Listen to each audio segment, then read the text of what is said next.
exclusively on Derana 24.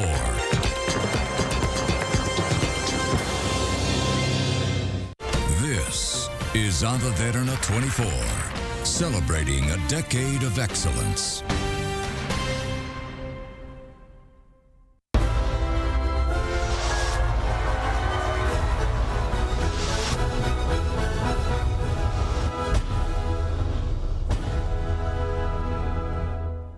And a very warm welcome. You're joining us this week at Hyde Park on Derana 24 with a focus on Sri Lanka's closest neighbor and the South Asian region, especially India and Pakistan tensions, the impact on the region, how much of the security of the region is at risk or not, and India's role in South Asia. We've invited to our studios to discuss all this the High Commissioner of India, His Excellency Santosh Jha. A very warm welcome to you and Ayubowan.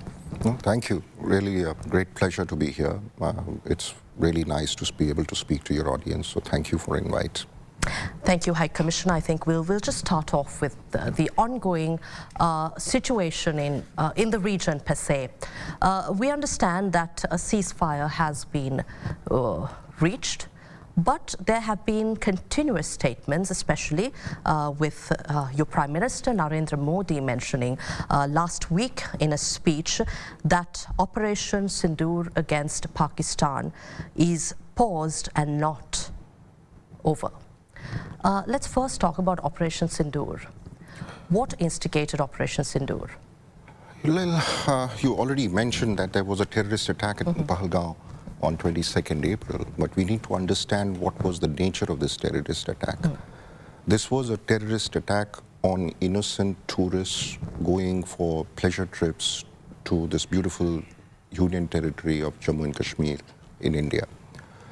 And what happened was that Pakistan-based terrorists and Pakistan-trained terrorists came, profiled them on communal lines, segregated men from women and children, and shot these men on the basis of their religions, so you basically had women and children standing next.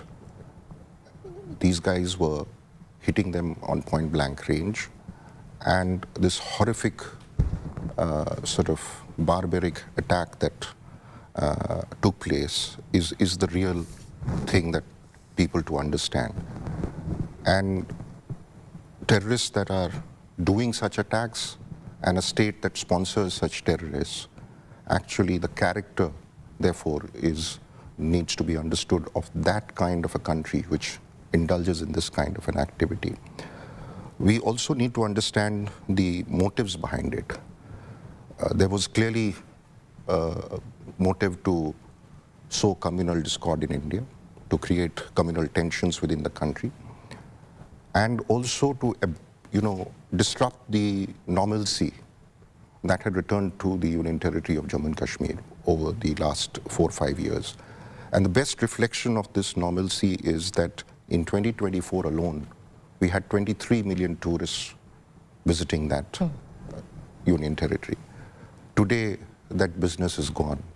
The people there who were benefiting and enjoying a better life, having better opportunity to build their bring up their families, to have a job, to generate income, they have lost all of that. And this disruption is really, really something that perturbs us. There was also very clear indication to us that there will be more such attacks in future. There were clear intelligence reports in that regard. So this is the context in which India responded, first with diplomatic actions. We took certain actions like putting the Indus Water Treaty in abeyance till terrorism is completely abjured by Pakistan, and also taking some other measures like, stopping the mobility, the people being not able to travel to each other's country, suspending trade relationships, and another such a few steps that we took on the diplomatic side. About fortnight had passed by 6th and 7th of May. Pakistan did not take any action. it chose instead to side, with the terrorist, went into denial. That is a pattern of behavior that we have seen from Pakistan, and made unfounded allegations that were most preposterous. And so therefore India decided that we would need to respond to this kind of an attack. And we targeted 9 terrorist locations in Pakistan, including the headquarters of known proscribed, UN-proscribed terrorist organizations like the Lashkar-e-Taiba and the Jaish-e-Mohammed, and also places where terrorist launch pads are located. So this is how this entire thing unfolded. We acted in a very measured, non-escalatory manner. We were targeting only the terrorist hideouts, terrorist headquarters, and we did not target the Pakistani military or the civilian population. We in fact informed, after undertaking these attacks, Pakistan, that our intention is not to escalate, that we were only responding to the original escalation that had taken place when Pahalgam massacre had happened, and that we would be, as far as we are concerned, the action is over. There seems to be vast information gaps also leading to a lot of misinformation and disinformation surrounding the escalation of tensions. And the questions of whether this, you did explain just now the reasons, the grounds on which India retaliated or launched attacks. The questions of whether it was necessary, military strikes. From a regional security perspective, and Pakistan continues to deny any links with these terrorist organizations. How do you respond to that, High Commissioner? Pakistan has been the home of one of the largest numbers of UN-proscribed terrorist organizations and individuals. Pakistan has been perpetrating a policy of terrorism and terrorist attacks on India for several decades. So this is something not new to India. Till, let's say, 2016, we took recourse to diplomatic action. The international community was briefed, but that had not led to change in behavior of Pakistan. And therefore, are you telling me that because there is a risk of escalation or there is some security situation that might arise as a result of all the actions that we took against the terrorists, that we would not look after our citizens? How do we safeguard our citizens? How do we ensure that they are not massacred in daylight in such merciless manner, in such horrific manner? So therefore, people must understand that the issue is not this escalation or the security situation that has arisen.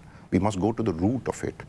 It is the Pakistan's consistent policy of perpetrating terrorism against India as a state policy, and not the Indian counter-terrorism actions that is causing concerns or worry wherever, either in the region or in the rest of the world. You cannot have this impunity and continue to perpetrate attack on a neighboring country and expect that the other neighbor will just sit aside and watch. So therefore, what we did actually was, as I said, very measured, very proportionate, very, very limited, and only directed at terrorists. We are not at war with another country. We are at war against terrorism. Terrorism is the central issue. Terrorism is the reason for instability. And Sri Lanka has been suffering from terrorism. We had the Easter Sunday attacks here in 2019. Definitely you know what kind of impact it has on the psyche of the country and how it shakes the social and economic fabric of the country. We are also a nation that has been suffering for a long time under this kind of terrorism, and therefore we had the right to respond. Are you saying India is not at war with Pakistan? See, we are at war against terrorism. Now, if that terrorism is perpetrated from Pakistan by the government there supporting those terrorists, then that doesn't change the character of the war. It still is against the terrorists. Your Prime Minister mentioned, I shared with you the excerpt earlier, that the Operation Sindoor is not paused. Is paused but not over. What does this mean? It means that there is no ceasefire. There is only a temporary halt in hostilities. Operation Sindoor is now the established policy against terror emanating from Pakistan, as far as India is concerned. It essentially means three things. One, that if there is a terrorist attack in future, that India will give a befitting response on its own terms. The second is that there will be no nuclear blackmail. We will not be subjected to nuclear blackmail. We reserve the right to undertake precise and effective attacks against the terrorist hideouts. And third, that we will not distinguish now between the terrorists and the government that sponsors them. The internationalization of the escalation of tensions. We saw the ceasefire agreement coming in, as you mentioned, but this was first announced by US President Donald Trump on social media, that he brokered this peacemaking deal. I believe India is seen as a superpower in our region, a country, a power that smaller states looks up to. So we're trying to understand here how the United States, a close ally of India, couldn't wait until India announced, or whether the ceasefire was imposed on India without India's knowledge, or whether there were significant negotiations ongoing. Let me first clarify, there is no imposition, number one. Number two, let me go back a little bit and tell you what happened after the initial attack that we took. Instead of, siding with India on its fight against terrorism, Pakistan chose to side with the terrorists and started attacking India the subsequent night.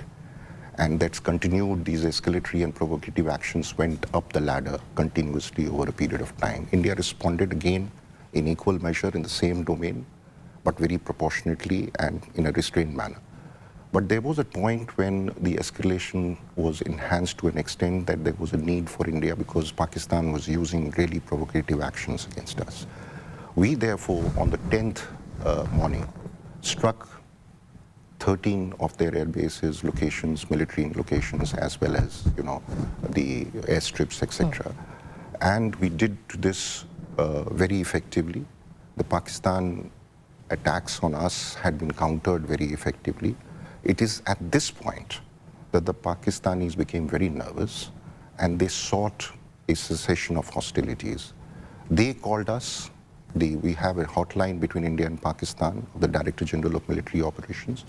They sent a message. They wanted to engage us. We had an engagement at 3:35 on the 10th of May. They requested us and assured us that there will be no further attacks from Pakistan, that they will also not indulge in terrorist attacks against India. On that basis, we decided that we will have a temporary pause in hostilities. So this is completely bilateral. There is no third-party role available in an India-Pakistan situation. This is also what the Shimla Agreement prescribes. And this has been the consistent policy of India. So let me dispel any doubt with regard to third-party involvement or mediation.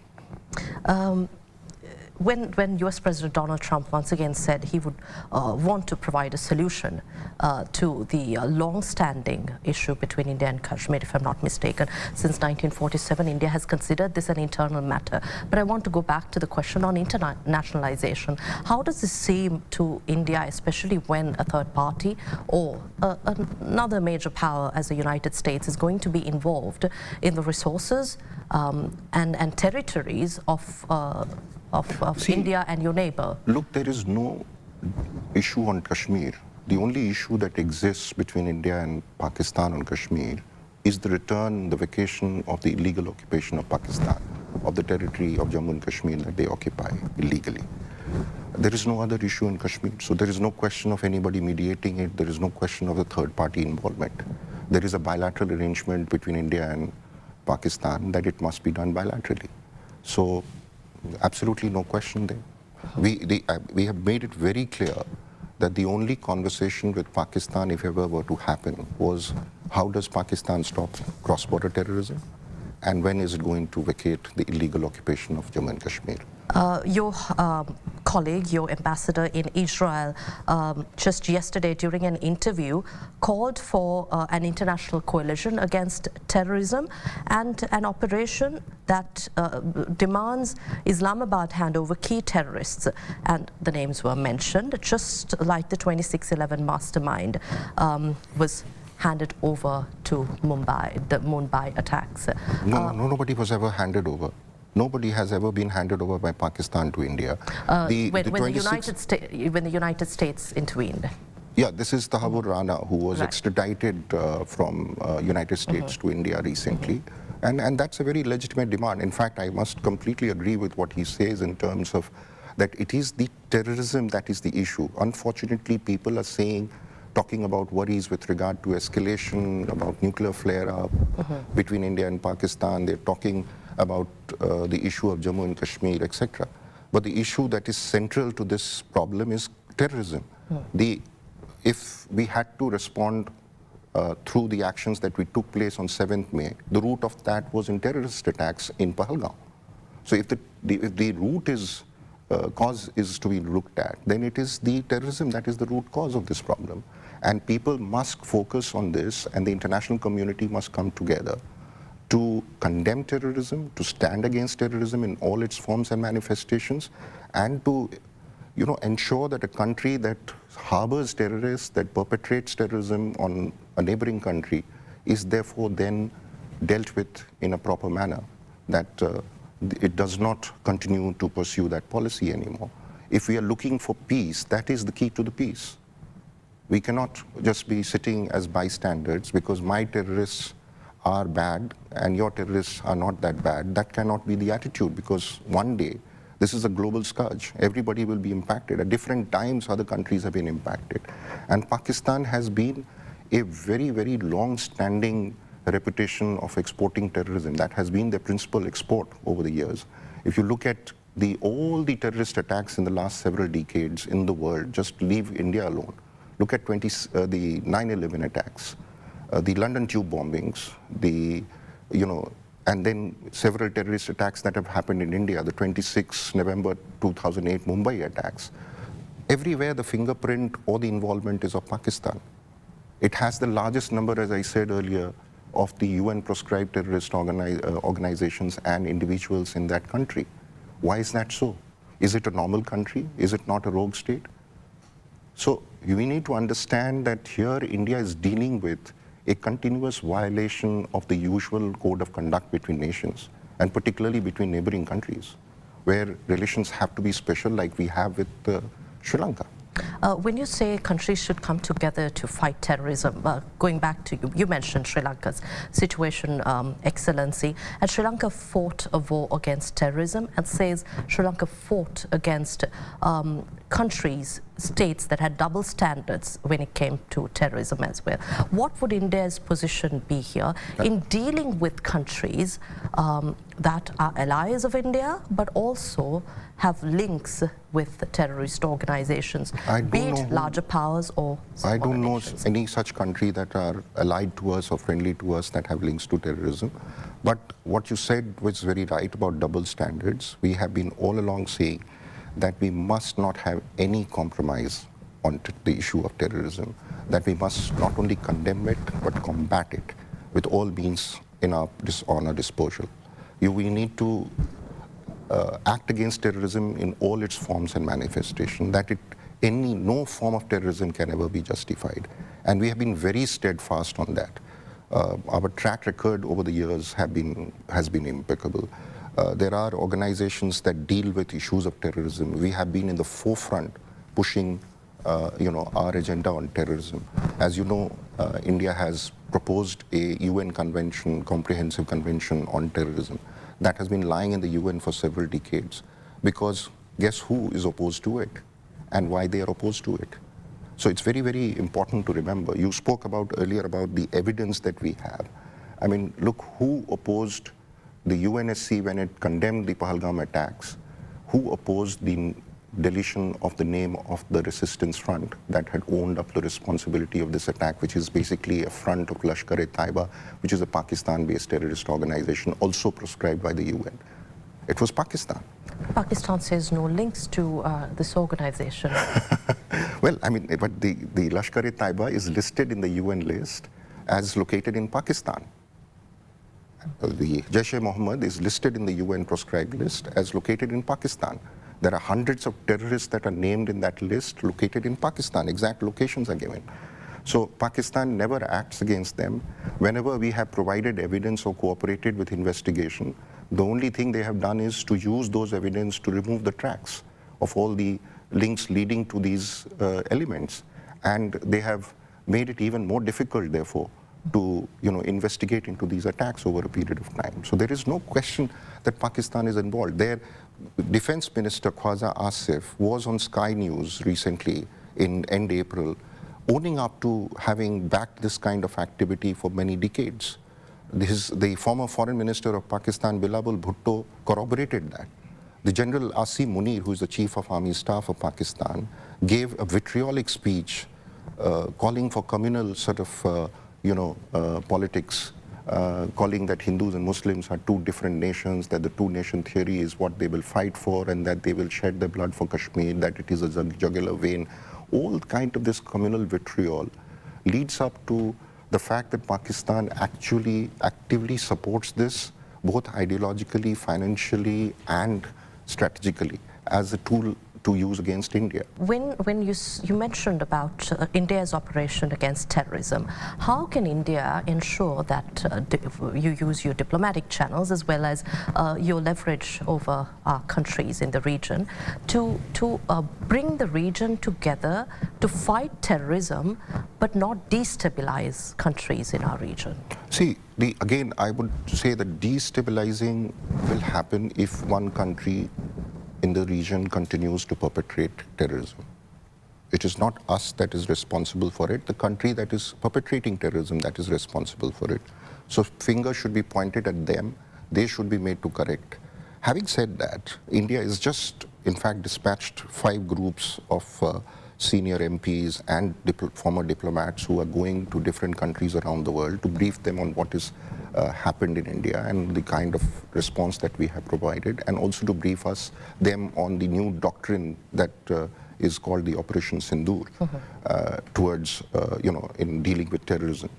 And the idea is to build up an opinion once again into, and create the kind of coalition that my colleague in Israel has spoken about, an international coalition against terrorism. It's very important that we don't forget, just because some countries are living in peace relatively and that the scourge of terrorism is not impacting them directly today. This is exactly what was happening before 9/11. That there were countries saying that this is your problem, not mine. And then it came to bite many other countries, which is when, an international opinion was built up against it.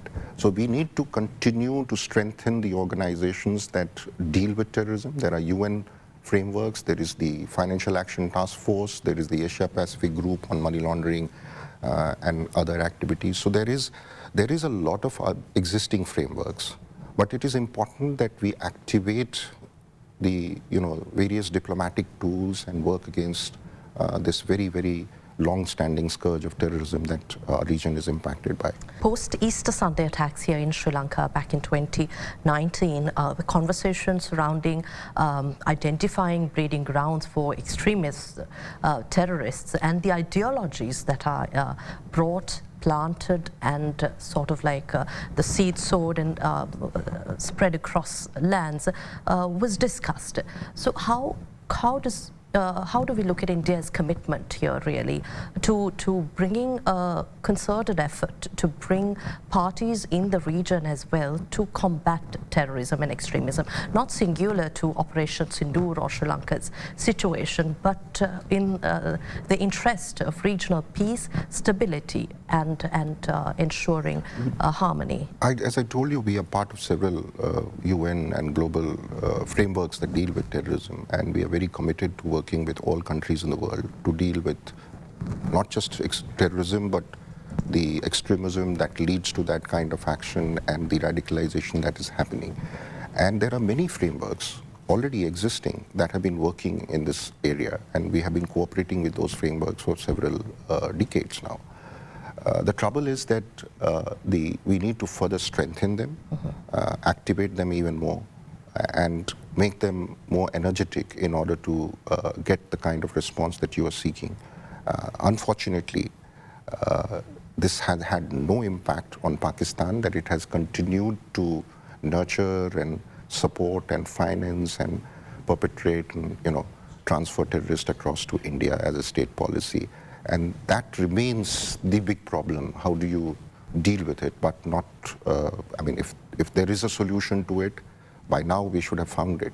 But now we have put a different proposition where we are saying that, look, if you continue to do this, that it will not be without cost, that there will be increasing cost for that kind of a policy, that we are not willing to sit and watch our citizens being massacred in such a horrific manner all the time.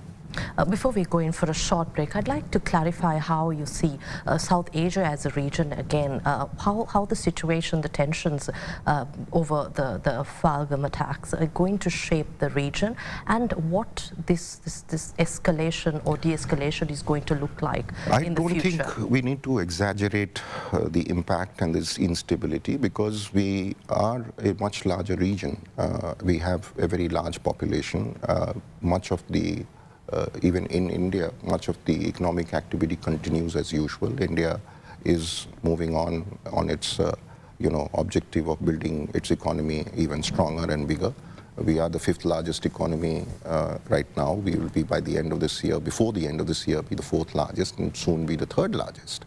So I don't think we need to create a sense of alarm that this is something really destabilizing and majorly sort of disruptive of the prospects of the countries in the region. I wouldn't be worried on that count. But what I said, the worry should not be about destabilization and the actions, military, flare-up between India and Pakistan. But the worry is that the continuation of the policy of terrorism as a state policy by one state in the region against the other. And this is absolutely horrific when you do it to your neighbors. So, there is a special bond between neighbors, and we need to live in a friendly and cooperative atmosphere, which is what we do with other neighbors. If you look at Pakistan, it has problems with all its neighbors. Whether it is Afghanistan, whether it is India, whether it is Iran, they have trouble with all its neighbors. And they have been doing this kind of activity with every one of them. It's not just us. But they are much more focused towards us. Their entire energy sometimes is only directed at hostilities towards India. And because they have, over a period of time, developed a strategy they think works for them of sending these terrorists and expecting that they can deny it and there will be no cost imposed on them, and then they can continue with impunity, that we are facing this problem. I think on that note, we'll take a short break here at Hyde Park on Derana 24. We're in conversation with India High Commissioner here in Colombo, Santosh Jha. I'll be back with more to discuss on this topic.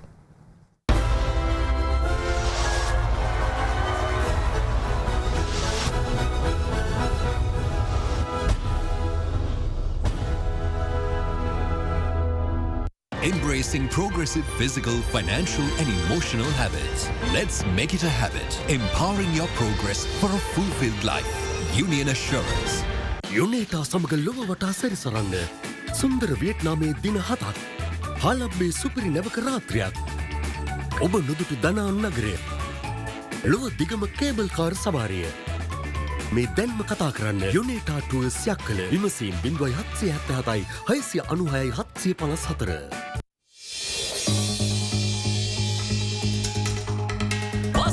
රට සවාරි වාසියයි. ඔබ ඉදිරි සිට වෙන මුදල් මහජන බැංකුව හරහා ඒවා සතිපතා Bangkok සවාරි දිනා ගන්න. Data, talk, text combo කරන් super fast වෙන්න. Anytime combo. ඔබත් අදම 555 preload කර හෝ self care එක හරහා activate කරගන්න. SLT Mobitel එකම එක සබැඳියාව.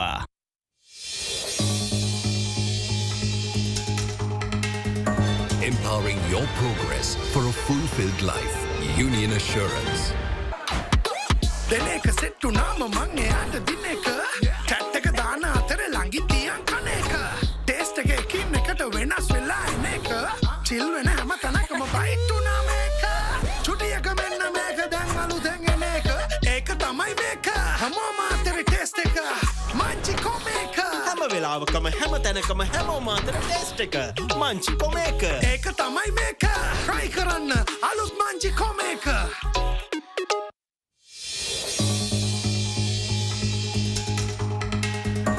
Empowering your progress for a fulfilled life. Union Assurance. බැංකුවට ගිහින් බැංකුවක් යනවා. People's Remittance වාසි කෝටියයි රට සවාරි වාසියයි. ඔබ ඉදිරි සිට වෙන මුදල් මහජන බැංකුව හරහා ඒවා සතිපතා බැංකුවක් සවාරි දිනා ගන්න. සාප්පු සවාරි, උද්‍යාන සවාරි, ඩිනර් ක්‍රූස් සමගින් People's Remittance වාසි කෝටියයි කෙලින් මේවා කලින්ම දිනන්න. හීනයක් නෙවෙයි ඇත්තක්. මේක තමයි පැකේජ් එක. SLT Mobitel Max Plus. Social media වලට non-stop data. 30GB අමතර anytime data. ඕනෑම ජාලයකට unlimited calls සහ SMS 1000ක්. රුපියල් 1298කට මේක තමයි පැකේජ් එක.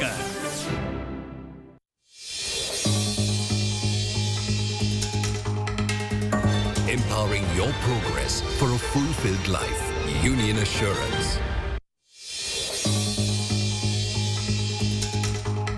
වාසි කෝටියයි රට සවාරි වාසියයි. ඔබ ඉදිරි සිට වෙන මුදල් මහජන බැංකුව හරහා ඒවා සතිපතා බැංකුවක් සවාරි දිනා ගන්න.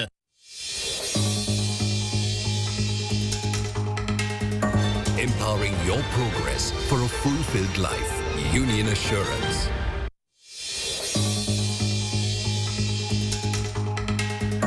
Empowering your progress for a fulfilled life. Union Assurance. හීනයක් නෙවෙයි ඇත්තක්. මේක තමයි පැකේජ් එක. SLT Mobitel Max Plus. Social media වලට non-stop data. 30GB අමතර anytime data. ඕනෑම ජාලයකට unlimited calls සහ SMS 1000ක්. රුපියල් 1298කට මේක තමයි පැකේජ් එක.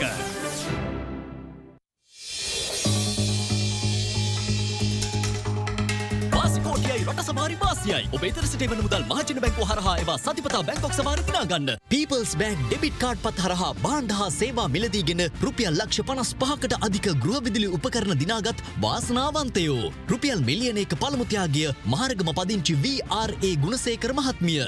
රුපියල් ලක්ෂ 5ක දෙවන ත්‍යාගය මහර AM නන්දනී කීර්තිලතා මහත්මියත්. රුපියල් 2,50,000ක තුන්වන ත්‍යාගය මාතලේ JANK ජයසිංහ මහත්මිය දිනා ගන්නා ලදී. ඔබත් වැඩි වැඩියෙන් People's Bank debit card පත භාවිතයෙන් ගනුදෙනු කරන්න. ගෙදරටම තෑගි දිනා ගන්න.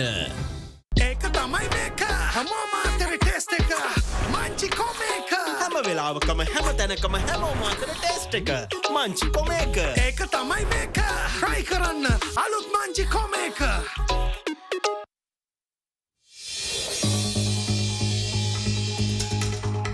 වාසි කෝටියයි රට සවාරි වාසියයි. ඔබ ඉදිරි සිට වෙන මුදල් මහජන බැංකුව හරහා ඒවා සතිපතා බැංකුවක් සවාරි දිනා ගන්න.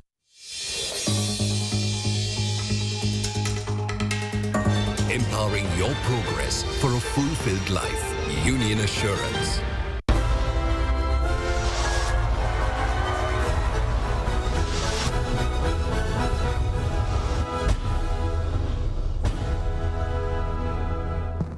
Welcome back. We're in conversation with Indian High Commissioner here in Colombo, Santosh Jha. Excellency, we'll turn to talk about Sri Lanka, India. This was the center of discussion just before Operation Sindoor, I think, here in Sri Lanka, with Sri Lanka plunging into crisis. India's line of credit, support and involvement. How do you see the outlook for Indo-Lanka relations now, especially the developments here in Sri Lanka, the new government in place, government after government is working with India on the memorandum of understanding agreed upon here by Sri Lanka. So how do you look at the outlook really for relations?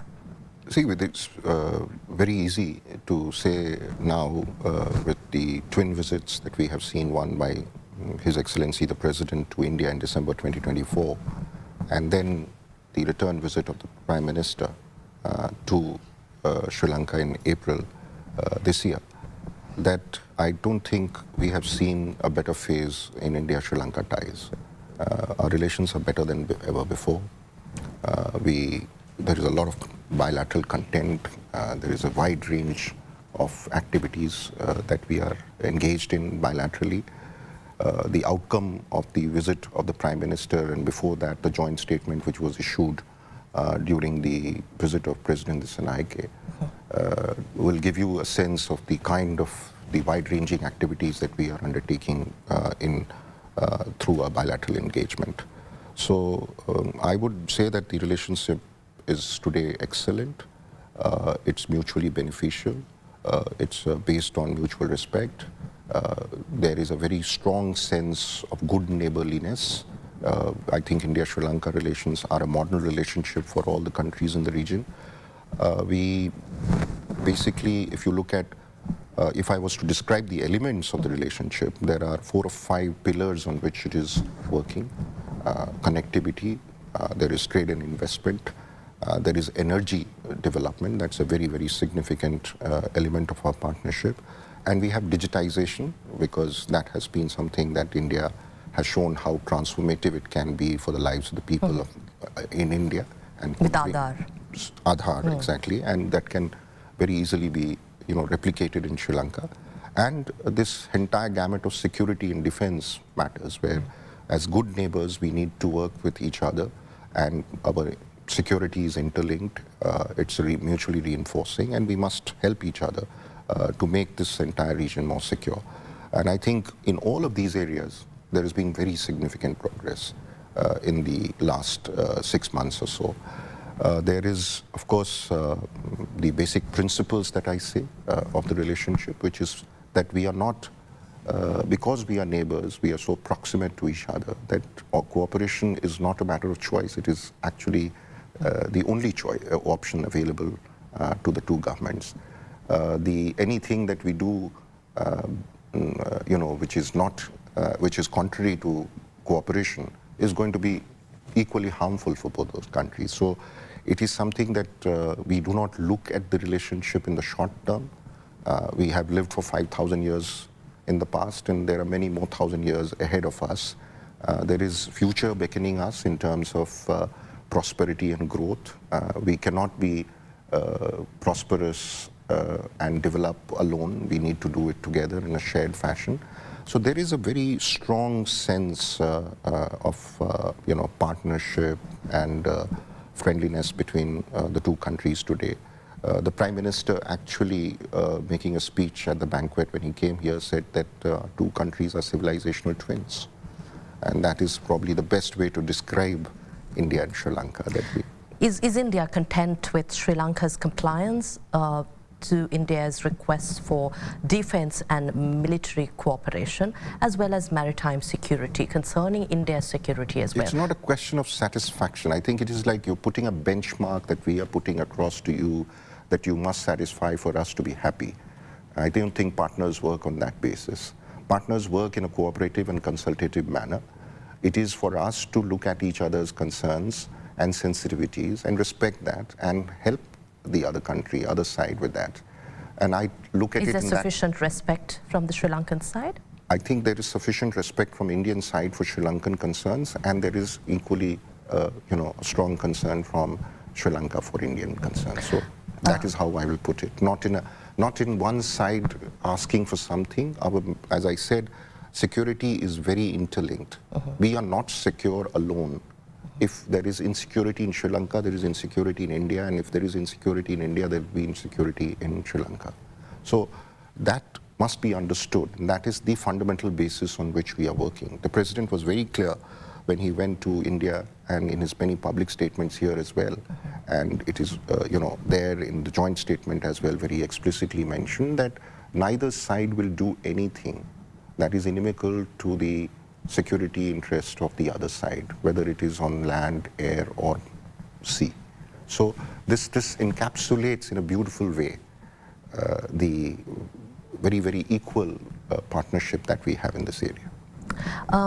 If we move to talk about trade, High Commissioner, how do you think Sri Lanka can work with India, especially to overcome non-tariff barriers, to other impediments to expanding trade with India?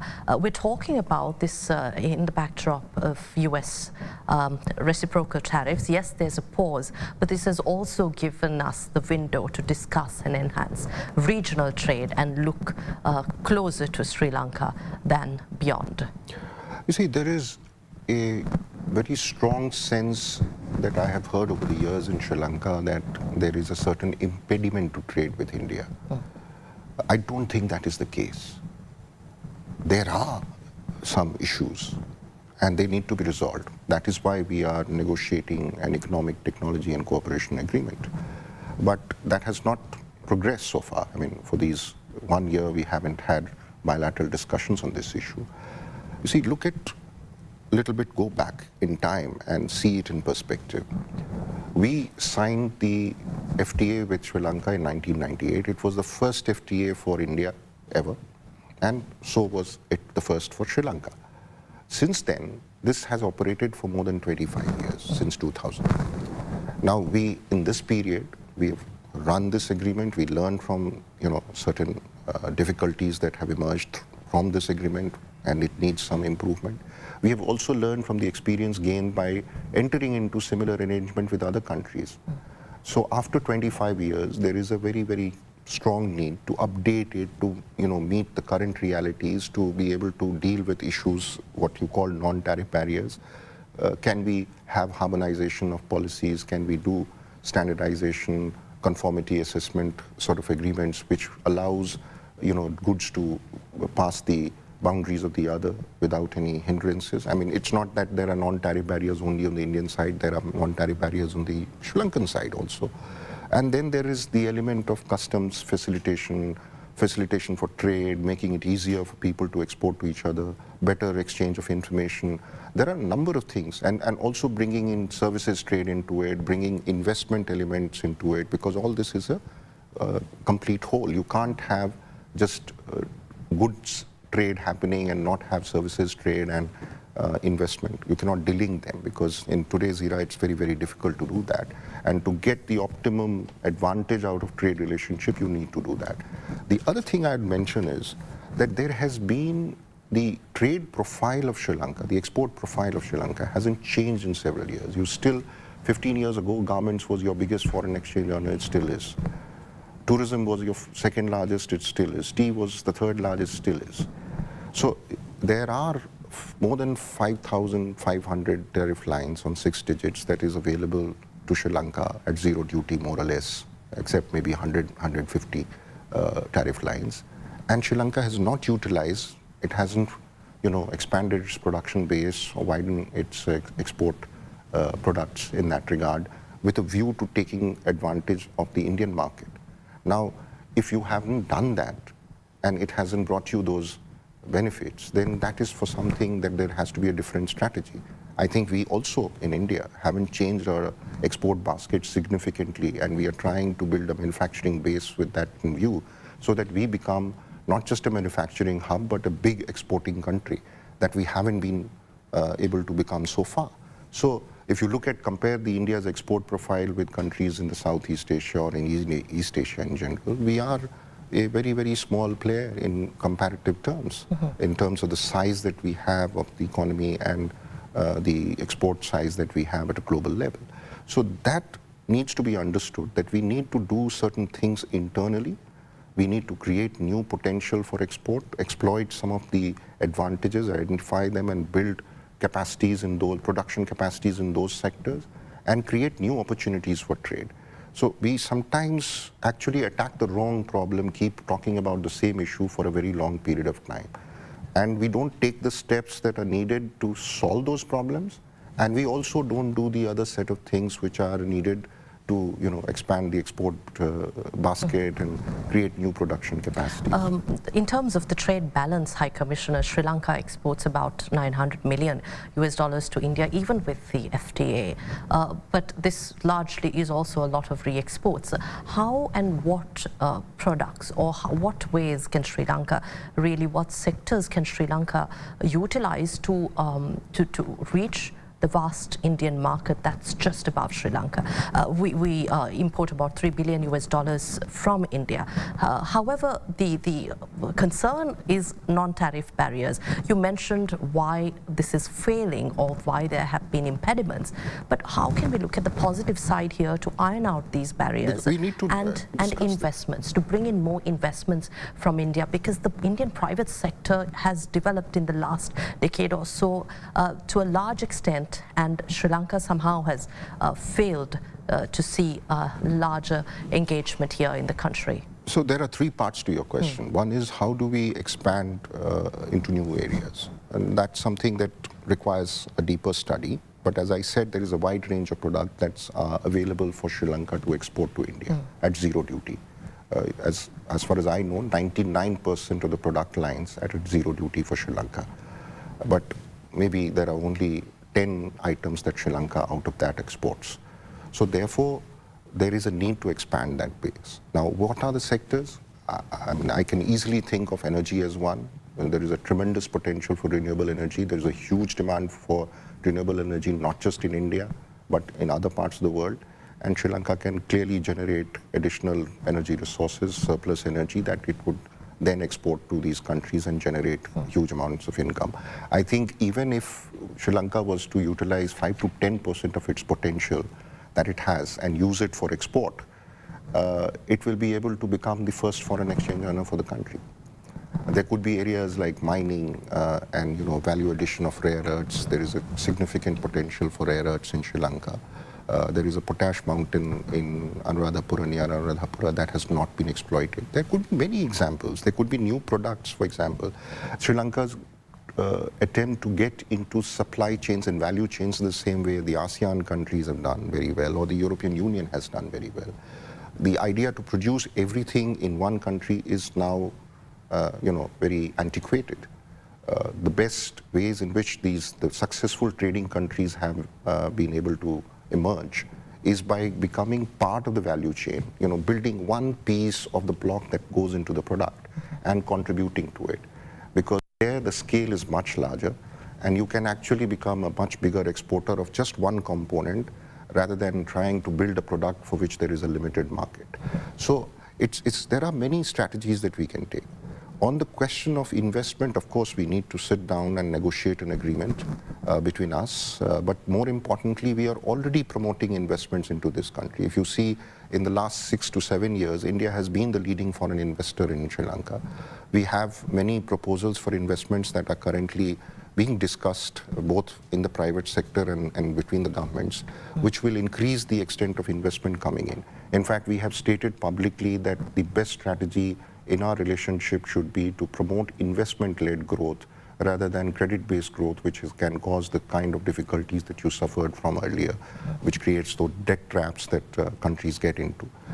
Thirdly, you spoke about the fact that what can we do about handling these issues. I mentioned there is an ongoing negotiation between us that started, I think, about a couple of years ago, but unfortunately that has not continued for the last 1 year, which is the Economic, Technology and Cooperation Agreement. Now this is something that Sri Lanka has to make up its mind whether it wants to do it and whether it will be advantageous for it or not. We are not pushing for it, we are not asking for it. We think that is the best strategy to go forward, and we will be happy to work with Sri Lanka if it is willing to come to the table and negotiate such an agreement that can solve some of the problems that Sri Lanka is facing, or even we are facing for that matter, on the non-tariff barrier front. But there will be more value addition in such an agreement, in my view, because you will be taking all the issues in a comprehensive manner. You cannot today delink goods and services trade because they are a part of the value chain. If you are able to just design a product that is produced in India, or India designs a product that's produced in Sri Lanka, that's how things now evolving. I mean, if you look at Apple iPhones, they're designed in America but assembled in China and India. So that is how the international trade is today working. If you are part of that value chain, if you get into that supply chain, then you can enhance your trading and exporting capacity. But how can India help Sri Lanka allay most of the concerns from the narratives that Indian products will flood Sri Lanka, a small market where the private sector is trying to compete and maybe wipe out most of the local industries, or even the concerns about services coming into Sri Lanka where locals will be. These were some of the narratives. And another part to the question is about investments. Why don't we see as much private sector or joint venture projects coming from India into Sri Lanka as much as we talk about, or as much as there is potential? See, as I said, we are the leading foreign investor. And if we are the leading foreign investor and others are not investing and we are investing, we have a vote of confidence on the Sri Lankan economy. So you're telling me that you need more, which is a very good attitude to have. I would have the same attitude for my own country, that we would never be satisfied with the level of investments that we are getting, because our potential is much greater, that our aspirations are even greater.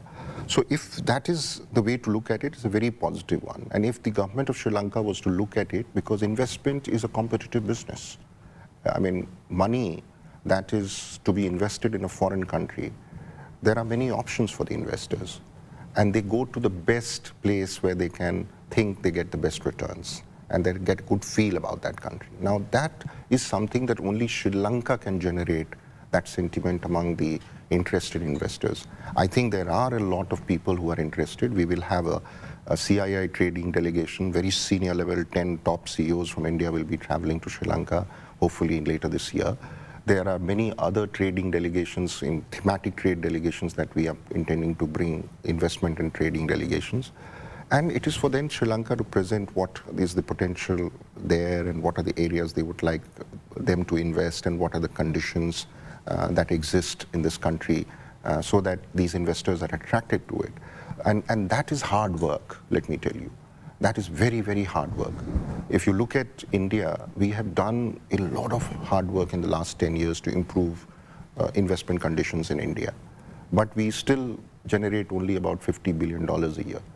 Our aim is to get up to 150, the same attitude that you mentioned. And I think if Sri Lanka has the same attitude, and indeed I think it has, then it must be doing a lot more to attract such investors into the country and look into the ways of making it easier for people to invest in Sri Lanka. The rules, regulations must be framed in a way that it is friendly for investment, to start operations, to be able to, when they set up there, that to be able to operate in a fair manner, that they are not discriminated against. All these are very, very important considerations. So there could be many ways in which it can be done. I don't think that we are not doing that well, that we, as I said, we have already a very significant investment that has happened, and there is a much bigger investment that is waiting to happen.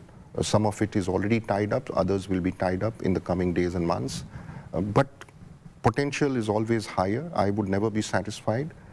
In fact, as a High Commissioner in Sri Lanka, I'm actually doing more for investment promotion into Sri Lanka than I'm doing the other way around, of Sri Lankan investment going to India. And usually the ambassadors and high commissioners' job is to attract investment into their country.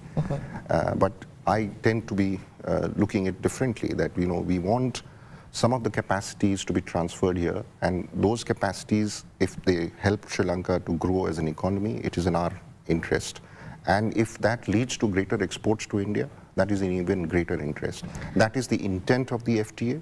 That will be the intent of the ETCA. Our policy has always been that if Sri Lanka benefits more than India, it is okay with us in any arrangement. But there should not be any arrangement where India benefits more than Sri Lanka. Do you see the same level of enthusiasm from the Sri Lankan side? You said you're working to bring more investments to Sri Lanka. Is Sri Lanka doing enough? I don't think it would be fair for me to say what Sri Lanka is doing right or wrong. That is not my job as an ambassador to comment on the country that I am accredited to. That is for you as journalists to be able to, look into and analyze. Certainly. We'll talk about the investments and the recent controversies. Very quickly, High Commissioner, are we looking at any investments in the pipeline? Any numbers that you can share with us? And also the status of the oil pipeline from Nagapattinam to Colombo, the current state of the investment. And are we seeing any positive negotiations with the Adani? We have the Adani port that is already operational now, so that is the investment I'd love to talk about. But as I said, investment decisions are best announced by investors and not by high commissioners. That would be a better way of doing business than the other way around. Having said that, there are some government-to-government business that we are doing. So, for example, you spoke about the pipeline.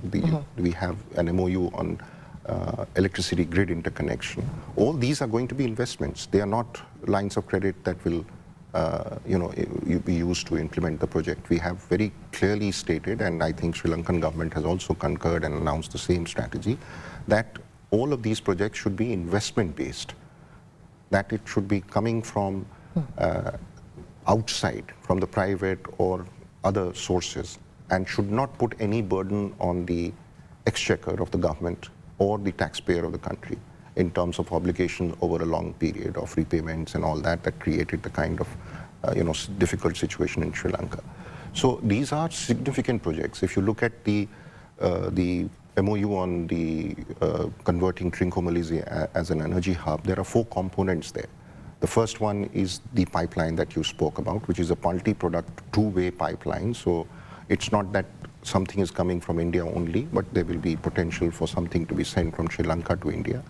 We are also looking at developing the tank farms under this arrangement, which, as you know, have been divided into 3 holdings. One that belongs to Lanka IOC, then there is a joint venture that holds about a significant number, and then the Ceylon Petroleum Corporation has its own share of tank farms there. The third component is bunkering business. The fourth one is a possibility of an oil refinery in Trincomalee. The grid interconnection, that is basically to demonstrate capability and show that it is possible to export and surplus power from Sri Lanka to India, or to bring cheaper power from India to Sri Lanka. We have seen that generally when we establish an interconnection of this kind, as we have done with Nepal, initially it was India which was exporting cheaper power. But as Nepal built its capacity, now it is sending 2 to 3 times more electricity into India and making revenue out of it. So this is something that we want in Sri Lanka as well. As I spoke earlier, there is a tremendous potential in Sri Lanka to develop renewable energy resources. Your requirements are not as much as anywhere close to the potential you have in terms of development. And if you can use a part of that potential, even a small share of that, to export to India and through India to third countries, you can make this into a major foreign exchange earner for Sri Lanka. So these are all investments that will add to new investment potential subsequently. This is infrastructure investment, which are forced, they have a multiplier effect on the economy. So they generate economic activity immediately, they lead to flow of investment into the country. But because you have that, there would be subsequent flow of investment in ancillary sectors, which will create new production capacities, new economic activity, new job opportunities and economic growth. So that is the way you should look at it. So there are already 2 or 3 these kind of projects that, as I said, which are investment based, which creates capacity. You have the Sampur solar power project, which is investment based again. I mean, there is a component of loan, but it is a soft loan coming from a multilateral development organization. So it's not exactly like the loans that are considered to be toxic. So there are these many things that are happening around India and Sri Lanka already. But I wouldn't want to touch on the private sector investment because these are sensitive, they are confidential commercial discussions, and they would be the right people to make those announcements. For me to talk about them would be unfair. How long do you think the digitalization project with Indian support will also take off? We are now reaching a kind of a conclusive stage of being able to issue the RFP for the appointment of the project implementer. Right. And then once the unique digital identity is created, then you can see other products also rolling out, though we are not waiting for the entire process to be over. As you know, we signed the MOU on digital transformation. We have several tools that can be simultaneously developed or made ready to be, launched at the right time once the Aadhaar type of, the unique digital identity project is completed in Sri Lanka. So there is a tremendous potential there. I mean, that is really transformational, because you see, if you go to India, you will find the kind of transformation that has happened. There are 3 broad areas in which I think the transformations happen. One is the social safety net that it creates, which is really very robust. And well, I think in terms of effect, it has much greater effect than normally a low middle income country like India and Sri Lanka can provide. Then the second part of it is that you have this entire, boom in the various types of government services that then ride on this unique digital identity. It becomes easier to government to deliver services of different kinds and the citizens to access services with greater ease. And this we called ease of living for the citizens. And the third part is the innovation part, the innovation ecosystem. The young population in our country has really, on this very strong fundamental basis that we have created of digital infrastructure, have built applications on top of it, commercial applications, that has led to an upsurge of commercial activity and turned these young people from job seekers to job creators. So I think there is a great potential there, and I think there is a strong commitment in Sri Lanka to implement it, and so we are very much looking forward to earliest possible implementation of that. I think that's all the time we have, but there was much more that I wanted to talk. Indian tourists, we see a large number visiting Sri Lanka now. I think Sri Lanka is banking on more from India again, as I mentioned. We are very happy to send tourists. As you know, our External Affairs Minister's post on social media went viral where he exhorted Indians to travel to Sri Lanka on vacation. Certainly. So I think Sri Lanka is indeed grateful to India for that. High Commissioner, thank you very much for accepting our invitation to join us here at Hyde Park. Thank you. Real pleasure. We were in conversation with High Commissioner of India here in Sri Lanka, Santosh Jha, talking about India, the region, and India-Pakistan situation, as well as India's role in South Asia and Sri Lanka. We'll see you again next week with yet another discussion here at Hyde Park. Have a pleasant evening. Good night.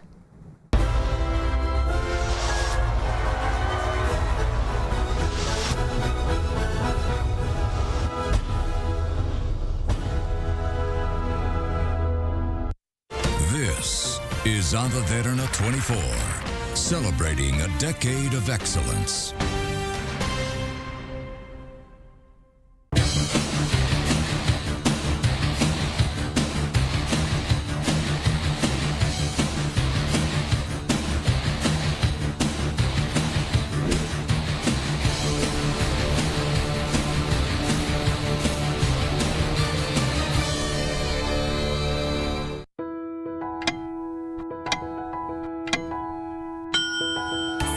Washing machine පොරෙන්සා සතියකට washing machine 5ක් දිනාගන්න.